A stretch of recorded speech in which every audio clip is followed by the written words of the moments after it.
Welcome back. In this video, we're going to be digging into the UCC a little bit more and in a way that we haven't quite done up to this point. We're going to be talking about several issues in this chapter, and it gets somewhat detailed as we get further into it. We're going to be talking about timing issues a little bit, about who owns goods and when the title passes from the seller to the buyer.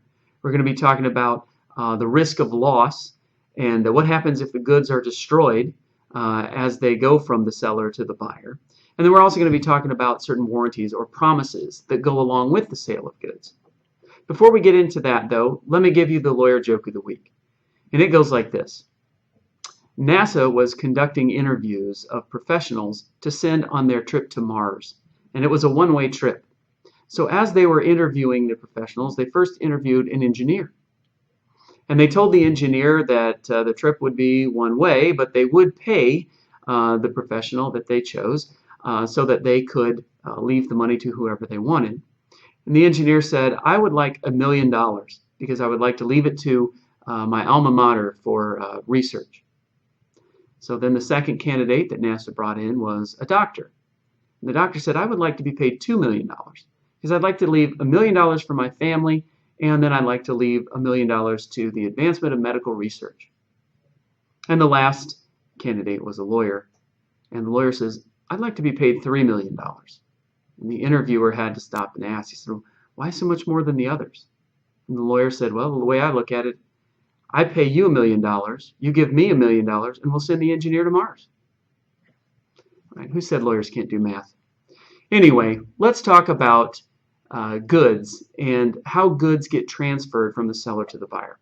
The first concept that we need to understand is this idea of an interest, right? An interest is a legal right to certain property. And originally we might be tempted to say, well, we just look to see who the owner is and they have the interest. But there are more than one, there's more than one legal interest that can be in the same property. And so I have an example here that I put on the slide. So let's just go through and see what different kinds of interest there might be in one piece of property. So let's assume that I am a construction company, or I have a construction company, and I lease a backhoe that's there in the middle. I leased the backhoe from Bob's Backhoes. And Bob had actually had the backhoe as part of his inventory, and he borrowed money from Big Bank to buy the backhoe and put it on his lot. And Big Bank took a security interest in the backhoe. Then, as I'm using it, I leased the backhoe, and as I'm using it, it breaks. It has a mechanical failure, so I take it to Mike, the mechanic. And Mike, the mechanic, does some work on it and makes the repairs and asks me to pay for the repairs, which are significant. And I say, well, wait a minute, I'm just leasing this backhoe, so you have to go to Bob. And Bob's Backhoe, they're the ones that are supposed to be paying. So Mike, the mechanic, sends a bunch of bills and invoices to Bob's Backhoes, and he never gets paid. And he sends the required notices, and after so long of a period of time, under the statute available in his state, Mike sells the backhoe at a public sale to satisfy the unpaid debt. And Goldfarb appears at the auction to buy the backhoe. So at the end of the day, we say, well, what interests do people have in this one piece of equipment? And as we go around, we can see that I have a possessory interest or a leasehold interest in the property, right? So during the time of the lease, I get to possess and use it. Bob of Bob's Backhoe is the owner, or was the owner, of the backhoe, and he has what we call title to it. Big Bank has a finance interest in it. They have a security interest in the backhoe, which gives them the right to repossess the backhoe if Bob doesn't make Bob's payments to the bank. And then we have Mike the mechanic, who may have what we call an artisan's lien, which is a statutory interest, at least to keep the backhoe in this case as security in case he doesn't get paid, and then sell it to satisfy the unpaid obligation. And then we have Goldfarb, who might be a bona fide purchaser. If he showed up at the auction and paid the money according to the statute, he may be the new owner of the backhoe. So you can see there are a lot of interests that different parties can have in one piece of equipment, not just the ownership interest. Okay, so let's talk about title, because that's normally what we think of when we think of ownership, right? Title is the normal rights of legal ownership, the right to possess the property, the right to dispose of it. When does a person have title? Well, that can be kind of an ambiguous concept. As we can see from the last slide there are a lot of different interests that might be in one piece of property. And so it just depends on how we determine title. At the common law, there were issues of loss and ownership that were determined by title. Who had title would determine who had the risk of loss. So let me back up for a second and say this. Sometimes, as to a piece of property, we want to be considered the owner. We want to own it. We want to be considered the title holder. Other times, we may be arguing that we aren't the owner of the property. Maybe the property was destroyed and there's no insurance, and so we want to say, well, that wasn't our loss, right? That's yours. You were the title holder. And so how do we resolve those issues? Well, as I mentioned, at common law, it all depended on title. So how do we determine if a person has title? Well, there's two requirements that must be met first before we say a person has title to property. The first is existence. This may seem obvious, but the goods must exist, legally speaking, before a person can have title to them. This is obvious sometimes with tangible goods. You can reach out and touch them. They're either there or they're not. But sometimes with certain goods, we have to put a more precise definition on it. So we can see, for instance, crops. We can buy and sell corn and soybeans and other crops before they're ever planted.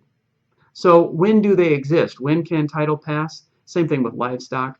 The goods have to be typically planted, or the unborn livestock has to be conceived.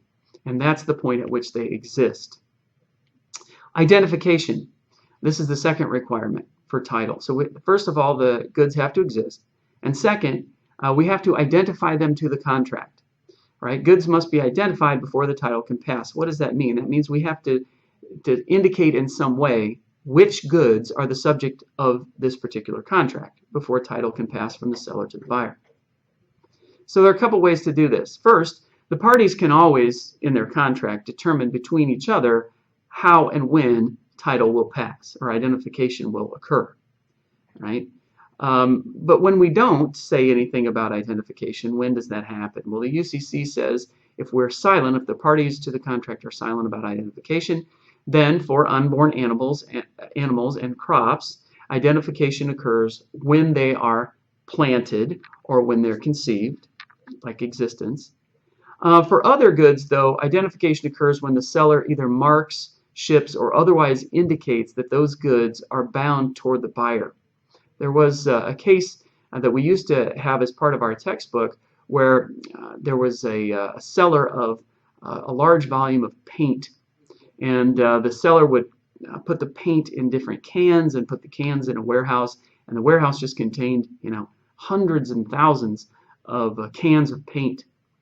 And so what the seller would do is whenever the seller contracted with a particular buyer to purchase maybe 100 cans of paint, then the seller would take 100 cans in the warehouse and separate them and put them in a separate pile or a separate stack, and that's how they would be identified. That's how the buyer would be identified to those particular cans of paint. So that could be a way of identification, is separating them or putting a sticker or some other indication, sign or other indication that those particular goods are bound for a specific buyer. Okay, so then about the passing of title, when does that occur? Title may pass as the parties agree in their contract, but if they don't specifically say how and when title will pass from the seller to the buyer, then the UCC says it will happen in one of two ways. First, when the goods are being moved. If the contract requires that the goods be moved from the seller to the buyer, then title passes when the seller has finished or completes whatever transportation that the seller is required to do under the contract. So if the seller under the contract is required to transport the goods all the way from the seller's possession to the buyer's place of business, then title will pass when the goods arrive at the buyer's place of business. If the contract only requires that the seller transport the goods from the seller's place of business to a transport agent, a shipping company, and that's all the contract requires for transportation, well, then goods pass to the buyer once the goods arrive at the shipping agent.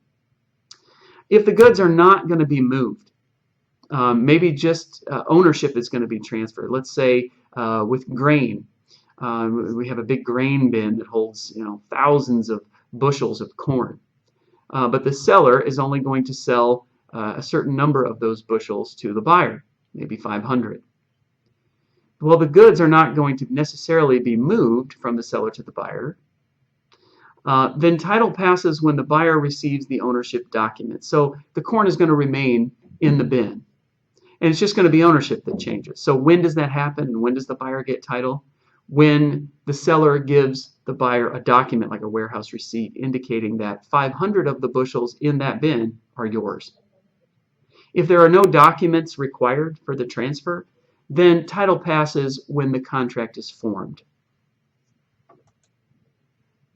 Okay, last thing we're going to talk about here in terms of transfer of title and other interests is the insurable interest. Under the UCC, section 2501, it talks about a buyer's insurable interest in the goods. When can and when does the buyer have an insurable interest in the goods? How soon can the buyer get insurance on the goods that are part of the contract? Well, the UCC says a buyer obtains an insurable interest once the goods are identified to the contract.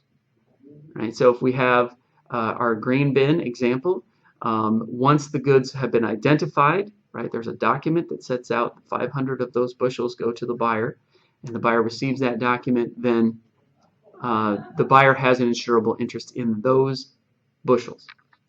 What about the seller? When does the seller's insurable interest end? Well, the seller retains an insurable interest in the goods so long as the seller holds title or a security interest in the goods. So let's say in our grain example that the buyer doesn't pay cash for the grain. The buyer is going to make payments over time, right? And the buyer is really going to owe the seller money every month or every 6 months until the full purchase price plus interest is paid. In that case, the seller may take a security interest in the grain and hold on to it and may have to repossess it if the buyer doesn't make the payments. In that case, then, the seller has an insurable interest until the final payment is made. So as you can see, it can be a situation where the buyer has an insurable interest and the seller still has an insurable interest in the goods, and the two overlap, right? That's why we have buyers and sellers may have simultaneous insurable interests. And you might wonder, why would a buyer want to do this and insure them and pay for insurance? And usually it's because they maybe don't trust the seller or don't think necessarily to ask the seller if their insurance will cover it, and they want to be sure that it's covered.